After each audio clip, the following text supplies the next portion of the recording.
Ja, een spannende dag vandaag voor jou, of niet? Zeker weten, ja. Beetje zenuwachtig. Mag ik misschien vragen hoe zwaar je bent?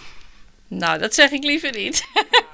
Anita Platschorre uit Hippolytushoef is de 400ste patiënt dit jaar en wil daarom in het centje zetten.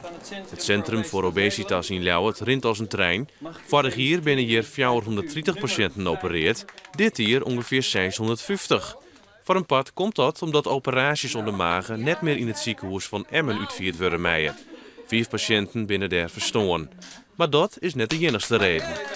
Enerzijds wordt het probleem landelijk gezien, of wereldwijd eigenlijk, steeds groter. En dat is de ene beweging. De andere beweging is dat de bereidheid van patiënten om zich ook te laten helpen op een dergelijke manier neemt toe. Daarnaast is het natuurlijk zo dat wij als centrum in toenemende mate ervaringen opdoen in het doen van deze ingrepen. Waardoor je als centrum landelijk gezien ook een steeds betere naam krijgt. 1 op de 10 mensen had oergewicht. En dat kan gevaarlijk wezen voor de zoens.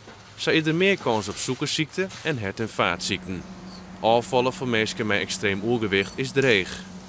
Verscheidene diëtisten ben ik geweest, afslankclubs, pillen, druppeltjes, eiwitdiëten.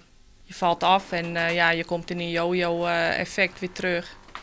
En dan zit er meestal nog weer meer aan als dat er af is gegaan.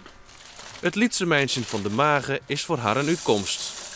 Die operatie zorgt ervoor dat je wat minder kan eten, omdat je wat beperking hebt en een kleinere maag. B, dat je door de darmomleiding ook minder voedsel opneemt, ongeacht wat je eet.